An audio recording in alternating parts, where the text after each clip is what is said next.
Salmo de número 32. Bem-aventurado aquele cuja transgressão é perdoada e cujo pecado é coberto. Bem-aventurado o homem a quem o Senhor não imputa a maldade e em cujo espírito não há engano. Enquanto eu me calei, envelheceram os meus ossos pelo meu bramido em todo o dia. Porque de dia e de noite a tua mão pesava sobre mim. O meu humor se tornou em sequidão de estio. Confessei-te o meu pecado e a minha maldade não encobri.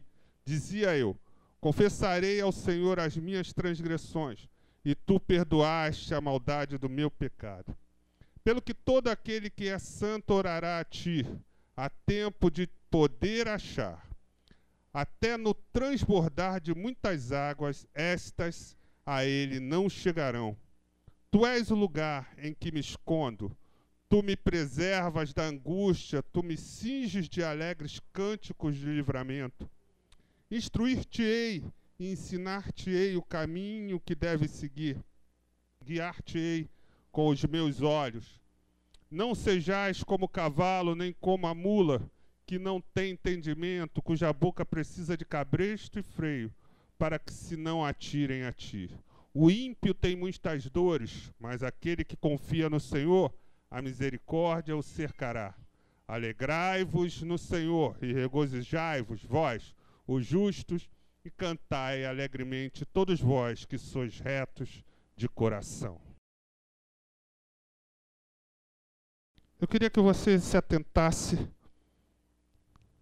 no versículo 3 desse salmo, que diz: enquanto eu me calei, envelheceram os meus ossos pelo meu bramido em todo o dia.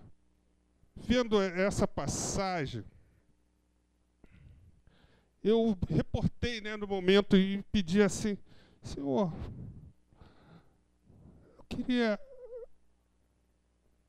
analisar os grandes momentos do passado, no momento em que Jesus te chamou ou me chamou. Você lembra quando Jesus te chamou, nesse momento, como foi esse chamado?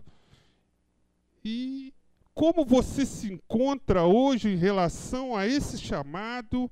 Se o chamado de Deus e a confirmação de Deus na minha e na tua vida, ela se deu, ou se precisou mudar, ou se houve alguma mudança no caminho que fez com que nós tivéssemos que alterar nossas estratégias, nossas mudanças, nossa caminhada. Eu queria que você olhasse para esse momento, fosse, rebobinasse o filme até lá atrás e visse como é que foi o teu chamado.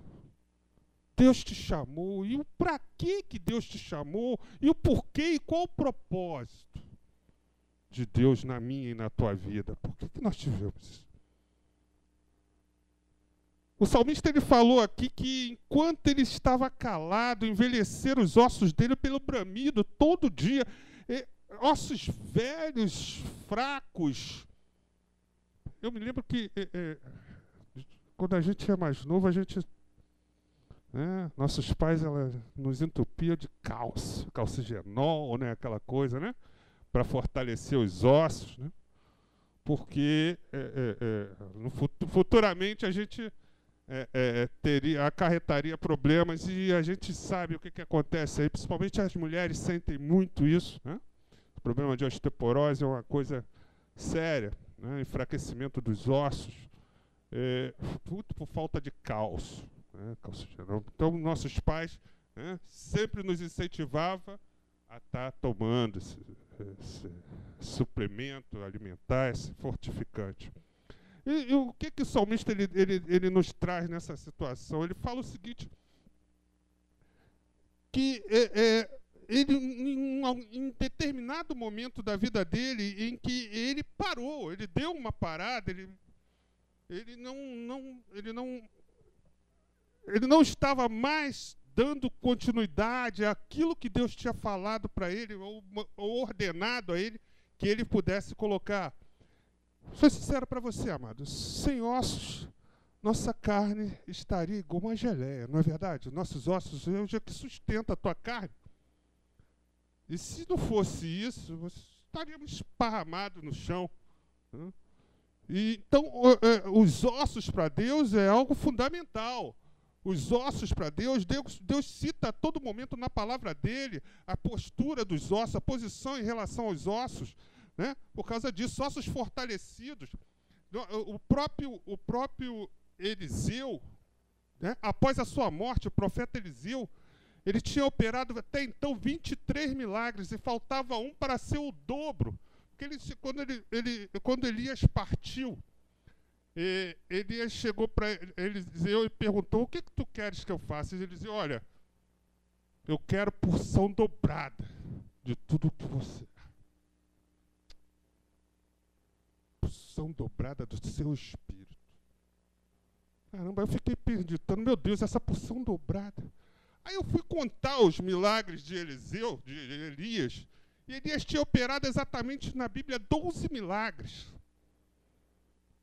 E aí eu comecei a contar os milagres de Eliseu. Ele tinha operado 23 milagres.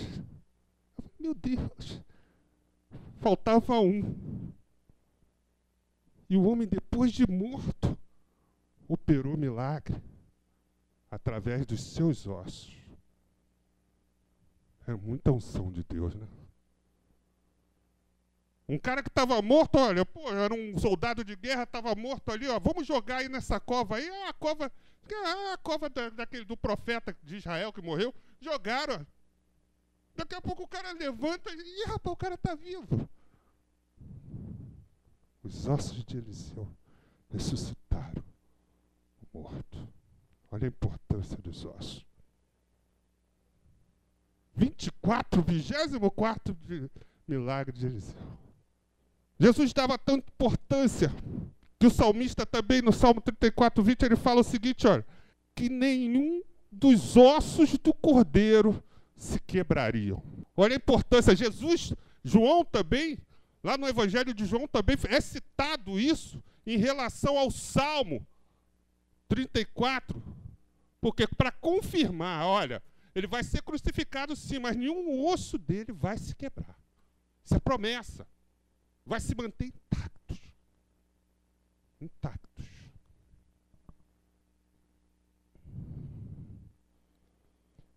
E por fim, Ezequiel.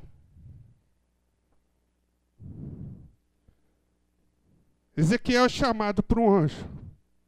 O anjo do Senhor. É convidado a ir a um lugar em visão. Ezequiel, quero te levar a um lugar agora. Ele diz que ele chegou naquele lugar, ele só via ossos. E ossos. Muitos ossos. Era um vale de ossos secos. E aquela visão de Ezequiel falou, poxa, até aí, e aí? Deus falou, eu posso dar vida a esses ossos. Você crê?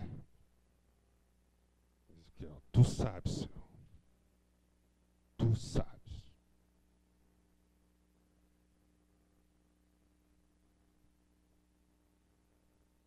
Eu quero falar uma coisa para você, mano. Tudo pode estar difícil. Tudo pode estar ruim na tua vida. Você pode estar com milhões de contas a vencer. Você pode estar com a família totalmente destruída. Filhos entregues aos tráficos, filhos entregues na prostituição. Seu trabalho não vinga, você está desempregado, a situação está ficando crítica. Mas os seus ossos precisam estar intactos. Não podem ser tocados. Porque Deus quer começar a refazer a tua vida a partir deles. Você crê nisso? Você crê nisso, amado?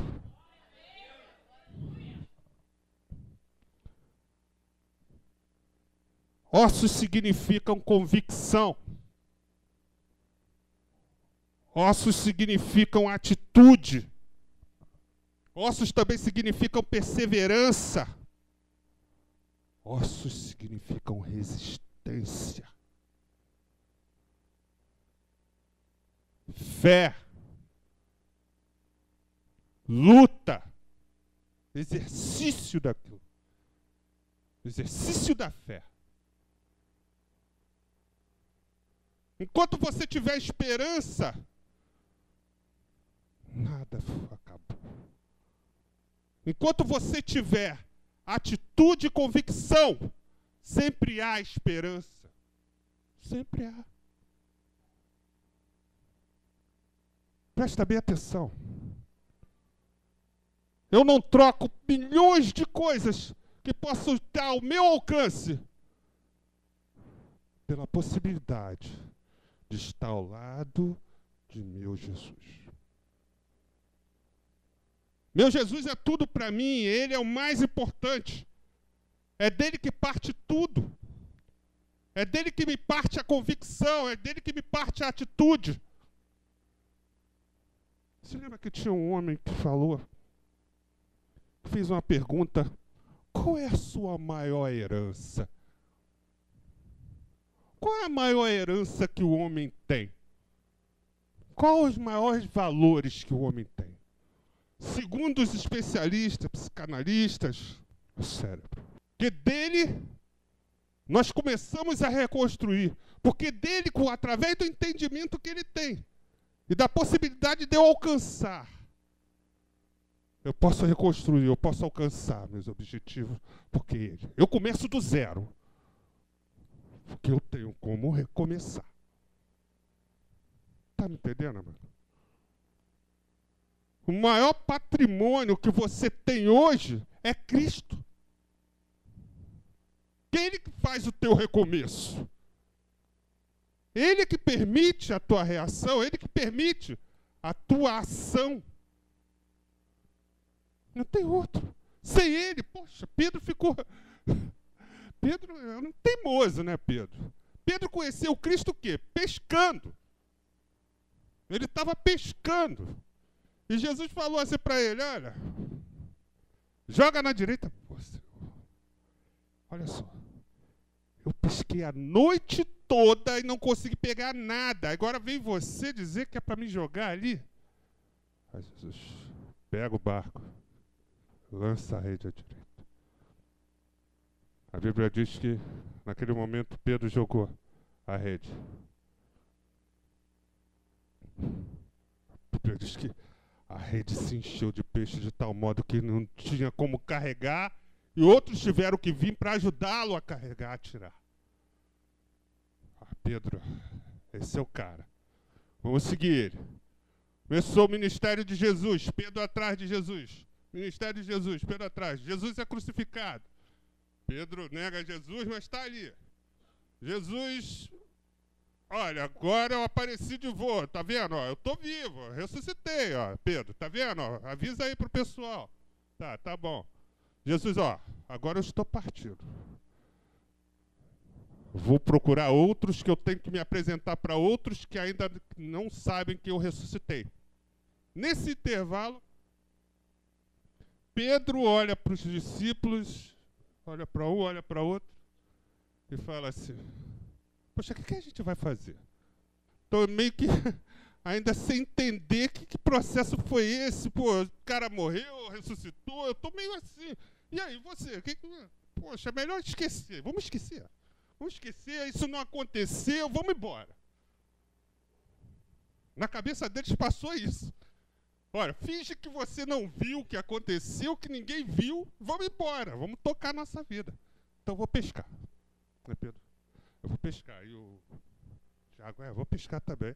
Eu vou com você também, então eu vou embora. Todo mundo pescar. A Bíblia diz que novamente esses caras se encontravam no Mar da Galileia jogando a rede. Pescaram a noite toda, não pegaram um peixe sequer.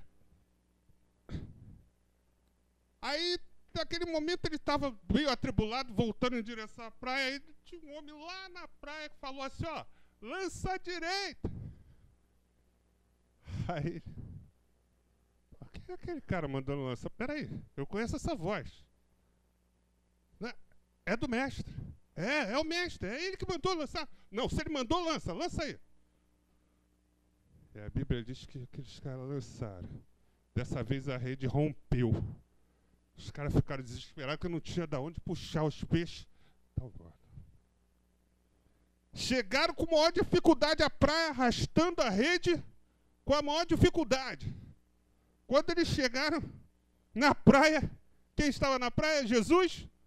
E o engraçado, já tinha um peixe preparado para eles. Jesus mais uma vez mostrou. Está vendo? Teu esforço sem mim é nada. Comigo é tudo, sem mim é nada. Mas Pedro aprendeu a lição. Dessa vez. Jesus falou assim para ele: Pedro, sentado com ele ali, tu me amas. Eu te amo. Então apacenta minhas ovelhas. Cuida da minha obra. Tu me amas. Jesus estava falando em outras palavras. Não precisa parar tudo que você faz na tua vida secular, mas prioriza a minha obra. Prioriza o meu amor. Prioriza fazer a minha vontade. Era o que Jesus estava falando, entre outras palavras, para Pedro. As outras coisas, com certeza, nos serão acrescentadas. Aí Pedro pegou assim e falou: eu vou abraçar isso, Senhor. Aí Jesus: olha, posso subir agora? Aí Jesus partiu, convicto de que Pedro realmente tinha aprendido a lição. E o teste de Pedro foi na porta do templo chamado Formosa. Quando Pedro chegou e falou, quando viu aquele cego, aquele manco na porta, pedindo esmola, e Pedro falou assim: olha, eu não tenho o que você quer. Esmola? Eu não tenho, mas uma coisa eu tenho. Levanta e anda em nome de Jesus. Pedro falou assim: olha, não tenho prata nem ouro, eu continuo duro. Continuo duro como eu sempre fui. Levanta e anda em nome de Jesus. Foi suficiente. Deus quer, a partir desse momento, amado, com convicção, trabalhar na tua vida. Por final, eu quero falar sobre Jeremias, que Jeremias estava um pouco desgastado pela luta dele. Jeremias, um profeta, a gente sempre fala de Jeremias aqui, porque ele tipifica o próprio Cristo, né? O sofrimento de Cristo. É um homem que prega 40 anos, não converte ninguém. Israel é terrível, né? 40 anos ele pregando no ministério dele, não converteu ninguém. E sofria por aquelas almas. Ele via os irmãos padecendo, o sofrimento de Israel, a situação, e sofria. E Jeremias, ele passou por alguns processos de crise existencial, de crise. Ele deveria procurar um psicólogo, um psiquiatra, porque Deus falava para ele: vai lá pregar. E ao mesmo tempo que Deus falava: vai lá pregar, ora, mas não ore por esse povo, porque eu não vou converter nenhum deles. Quem converte é o Filho de Santo. E aí vai dormir com o barulho desse: Deus manda pregar, mas não quer que ninguém se converta. E o cara já começa a entrar em parafuso. Que é isso? E o pior, ele pregava, o povo endurecido pegava Jeremias, uma hora jogava na cadeia. Aí Isaías levava 2 meses, 3 meses na prisão, saía. Aí daqui a pouco, vai lá pregar de novo. Vai lá pregar de novo. Ia pregar. No sol de 40 graus, 40 não, ali 50 graus ali no deserto, naquela área ali, aquela região ali. 50 graus em média, aquele cara naquela gaiola, sem água, sem nada, num sofrimento terrível. Aí quando ele saía de lá, prega de novo, Jeremias olhava assim para Deus: pô, não é possível. Ele ia pregar de novo: agora você vai ser lançado na cisterna rota. Ou seja, todo o armazenamento de fezes da cidade de Jerusalém. Sabe onde é que fica aquela cisterna? É lá que você vai ser lançado. Lá tem cobra, lá tem lacraia, lá tem rato, tem tudo podre. Até aqui, né? Vamos botar assim. Até aqui mais ou menos. Imagine. Aí Jeremias ele surtou. Chegou no momento ele falou, olha, quer abrir lá? Abre lá rapidinho, Jeremias. Jeremias 20, do 7 ao 9. Olha o que ele fala quando ele é agredido por Pazur. Ele fala assim: iludiste-me, ó Senhor, e iludido fiquei. Mais forte foste do que eu e prevaleceste. Sirvo hoje de escárnio todo dia. Cada um deles zomba de mim, porque desde que falo e grito e clamo, violência e destruição, porque tornou a palavra do Senhor um opróbrio para mim e um ludíbrio todo dia. Olha só, ele estava triste com a própria palavra do Senhor. Então disse eu, não me lembrarei dele, não falarei mais no seu nome, mas isso foi como no meu coração como fogo ardente, cerrado em meus ossos, estou fadigado de sofrer e não posso. Jeremias chegou um momento que ele falou, tem mais jeito. Mas Jeremias falou e lembrou dos ossos. Jeremias chegou ao ponto de falar assim, eu vou parar. Mas ele lembrou dos ossos. Ele lembrou do salmista Davi. Ele falou, olha, meus ossos ficaram enfraquecidos, porque eu me calei. Jeremias estava a ponto de se calar. Ele lembrou dessa passagem de Davi, com certeza. E ali ele falou, olha, quer saber de uma coisa? Vou acrescentar mais uma coisa aí. Então disse eu, não me lembrarei dele e não falarei mais no seu nome, mas isso foi como fogo ardente encerrado dentro dos meus ossos. Estou fadigado, sim. Sofrer, sim. Mas não posso mais desistir.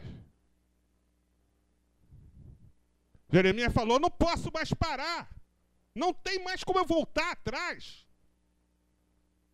Há uma resistência dentro de mim que não permite mais que eu volte. Os meus ossos ainda resistem, estão intactos. Amém, amado?